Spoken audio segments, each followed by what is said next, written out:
They say time heals all wounds, but neglecting the point that the wound comes from time off a stretch in a joint. Everything is crisscrossing incorrect at this point. Like how these pedophiles become blessed and anoint. Are they still pedophiles, indirect and discreet? And what about them killers who had respect on the streets? They say once upon a time he have you resting in peace. Now that same individual investing in peace. Then I watch my homegirl transform from a sweet wife after years of abuse to living a street life.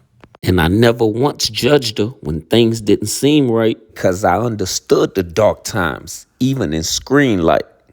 But it was God's grace and mercy. That's why I speak about Jesus and protect my joy at all costs, so we keeping it peaceful. Well, the hearing today, or the trial today, took hours, and it took the jury more than an hour to deliberate and come to a verdict finding Antoine Massey guilty of all charges. Those charges include rape, kidnapping, domestic violence involving strangulation, and violating a protective order. The charges stem from a violent incident in November of 2024 with his girlfriend. Massey's girlfriend is now facing charges in Orleans Parish for helping him escape from the Orleans Justice Center with 9 other inmates. Massey's charges in Orleans Parish are separate from this case here in St. Tammany Parish. During the trial, the victim, Massey's girlfriend, recanted during testimony, saying that the accusations she made against Massey, saying that he beat her, kidnapped her, and raped her, are not true. So she went back on her statements, and prosecutors said that that is the result of Massey's girlfriend being a victim of domestic violence. Here is Massey's attorney after today's verdict. It's disappointing. You worked so hard, you put so much into it. We certainly believed that he did not commit these crimes, and so we're incredibly disappointed.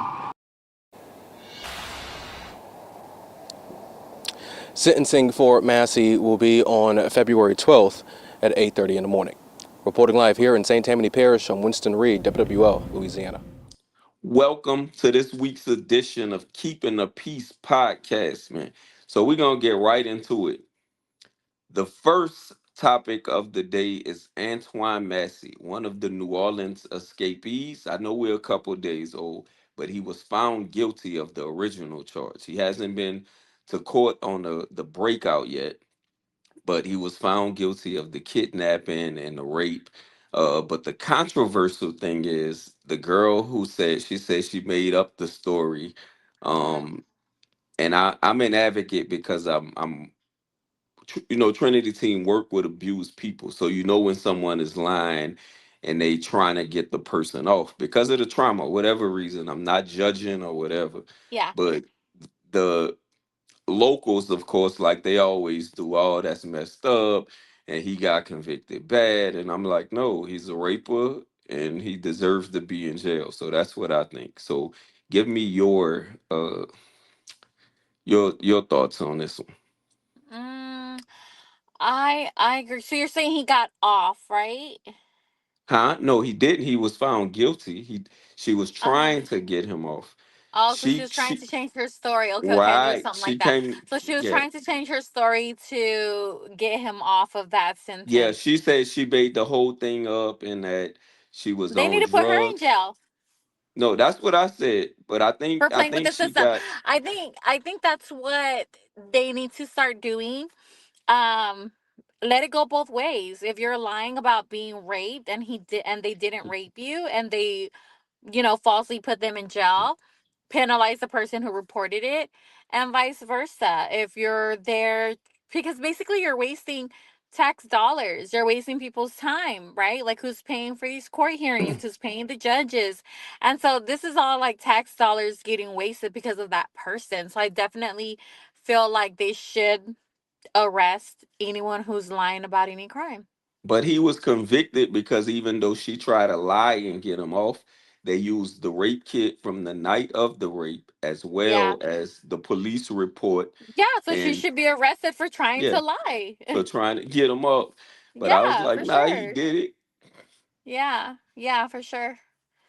Especially if they have proof, like, Right. yeah, And, no, like, no. and he's still facing time on the escape. But I think he.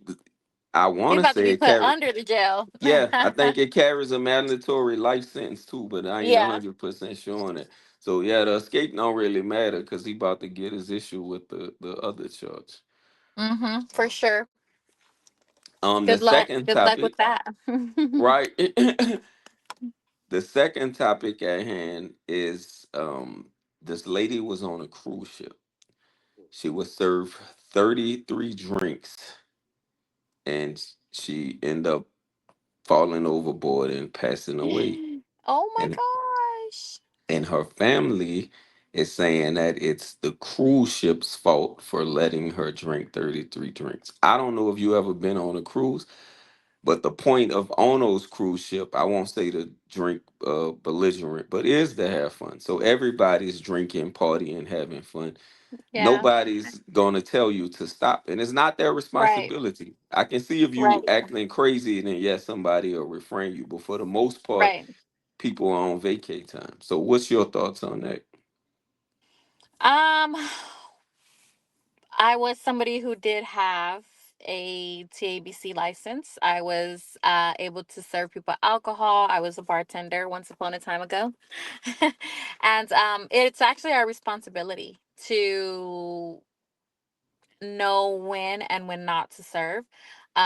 By law, it's our responsibility as a bartender. So if she's there, obviously you can tell when somebody's drunk. If you can barely stand up, or if you can barely ask for your drinks, Mhm. yeah, say no. I've been to plenty of resorts in, Cancun and Cabo, and it's me and like 10, maybe 15 other people, and yeah, we've gone. I think it happened probably once or twice when we asked for a whole round of shots, and they were like, after the second one, they were like, no, each one of y'all have to come up here so that we know, so that they're keeping track. And Right, that's what right. we had to do.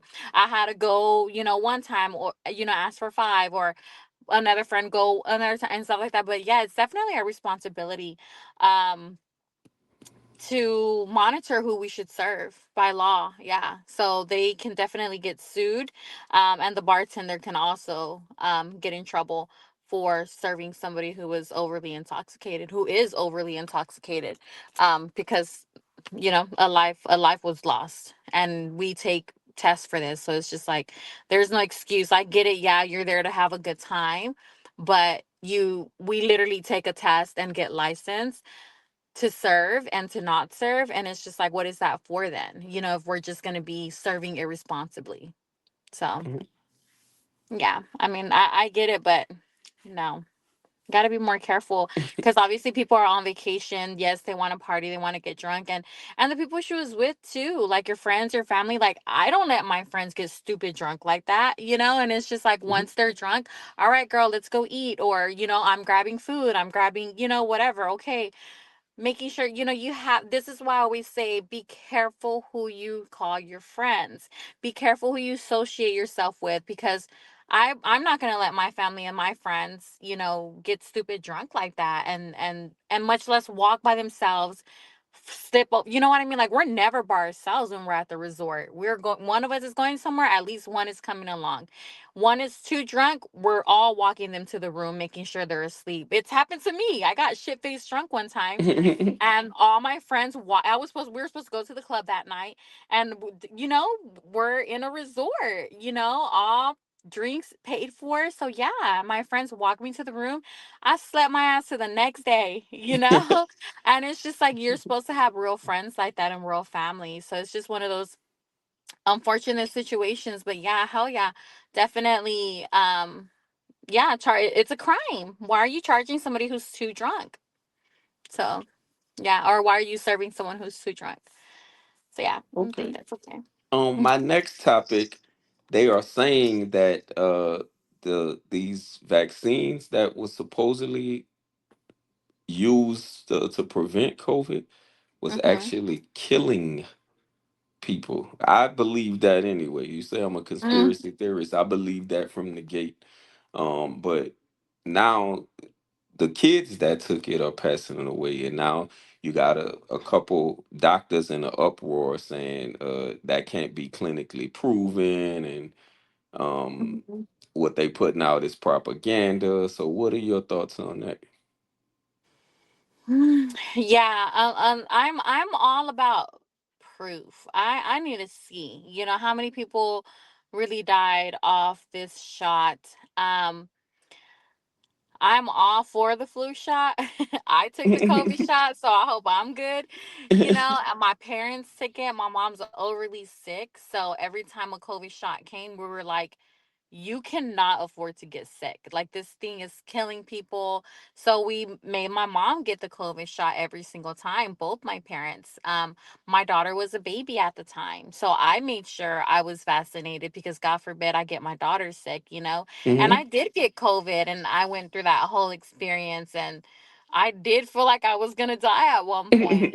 So I was like, this is it. Just the kids were gone. I had the both kids went to their, parents' house, and I thought I was gonna die. I was like, I was writing my, my goodbyes, and I was like, just leave my dog. I had my dog at the time, my English bulldog.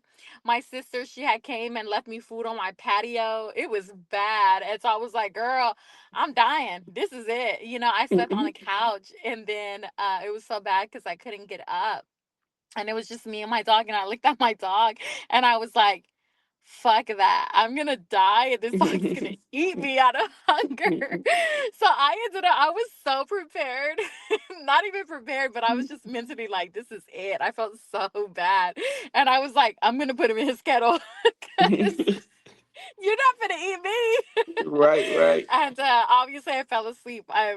Nothing happened. I'm still here. Thank you, Lord. But yeah, it's the most horrific feeling ever. So yeah, I won't believe it until I see further information about it and proof. I don't, just go by whatever someone is saying. I'm with the doctors on this one. Okay. Well, I'm a conspiracy theorist, so I'm against y'all. You're like, Period. yep. So last question of the day.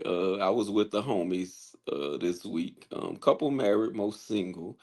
Um, so do you, as a female, if the guys are out and they're talking, because you were married too, so I want to ask you this from a female, Yeah. from a wife standpoint. And there's like a crowd of women around, and it's all flirty, the environment. Do you consider that married man out of place being there, or do you think he's having fun with his homeboys? Mm, no. Mhm. No, leave and don't come back. So me when I got married, more me when I became a mom. All my friends were single, they had kids. Mhm. But when I became a mom, I was still with my son's dad and we're together. For that, I think for like the first year of my son's life. And I would tell my friends, if I can't bring we were engaged. So I was like, if I can't bring my fiance, I can't go. If it's not kid friendly, I can't go. I'm no longer single. I'm not going to the club. Me, because this is my number one rule when I'm in a relationship. If I don't want him doing it, I don't need to be doing it. You know what I mean? Mhm. And vice versa. Like, if my man, I'm like, you lead, you can tell me to stay my ass at home, but you better stay your ass at home too. Like when your boys are like, oh yeah, we finna come out here. Okay, if you wouldn't want me to go with my friends, because I take a trip with my girlfriends every year. Mhm. Every year we take a trip. I did have my daughter's dad, which was my husband. He said I couldn't go. I didn't go that year. I had my daughter. That following year, I had just had my daughter, and I was like, I need some me time. I just had her. I haven't traveled, in a year. I had just Mhm. had my daughter. She was like 2 months. No, 3 months. I was still breastfeeding. He was like, no, you're not going. I didn't go. I sat it out. I sat out my girls trip for 2 years. And then the second year we were kind of separating, not doing too well. So I was like, I need it. I'm gonna go. I had miscarried our second child, and I was like, I'm stressing. I need it. And that was the only time I kind of, didn't listen to him. And we were breaking up. I was still trying to figure out if I could, be in our marriage and stuff Right, like right. that. And so, and I went for me time, came back. We did say, okay, we're gonna stay together and all that. And then we had my daughter after that. I didn't have my daughter yet. This was with the first baby. And then my daughter was a miracle baby, so I came back and got pregnant. And so he sat me down for 2 more years. So the following year, I was like, "Oh, the girls trip." He's like, "No, you're not going." So I didn't go. And then the year after that, my daughter was a few months old, and he said, "I'm not going." And so I didn't go. I always say that. I think a lot of I always tell him because he would go out with his friends too. He was a lot younger than I was, and I Mhm. don't like parenting in a relationship, right? So I'm like, I don't like saying you cannot and cannot do something. I need us to come to an agreement as to how we're going to handle our partnership, right? And so I kind of take it like that. I feel like you have to be transparent in a marriage because when you're transparent, you're open with everything, meaning your wife doesn't have to ask you who was all there, where are you going. She knows that if she lets you go and you're transparent since day one and there's that trust, your wife should let you go, right? Because Mm. one, she's gonna know you're gonna come back and you're gonna tell her everything. Hey, honey, there was, all these females came back early because of, whatever. She's gonna Right. respect you more because of that. But if she can't trust you and you don't have transparency in your marriage, you're always gonna have conflict. You're always gonna have jealousy. You're going to have cracks in your marriage, your communication, because she's always going to wander. Like if there's stuff that you already keep away from her, um, she's going to wander. Like, well, he wasn't honest, or, well, he didn't tell me about this, and if a woman ever has to find something out on her own, a wife, or your partner, you're already creating trust issues. So I pay attention to that when I'm, talking to a guy, when I'm dating a guy. Um, People call it checking in. No, it's not checking in. It's called respecting your partner and letting them know, hey, I'm on my way to the store. Do you need anything? Hey, about to put gas really quick. You know what I mean? So it's just like it's being transparent in your relationship. If you're transparent, you have trust. If you have trust, you have structure and stability. And women want stability in every relationship. So if you can't provide those things, then you can't provide nothing at all. For me, All at right, least. yo. That's the wrap for this week. We gonna end it on that note. Keeping the peace. She's telling you Bye, how to guys. keep the peace. Keep the peace in the household. Happy wife, happy life. Bye, guys.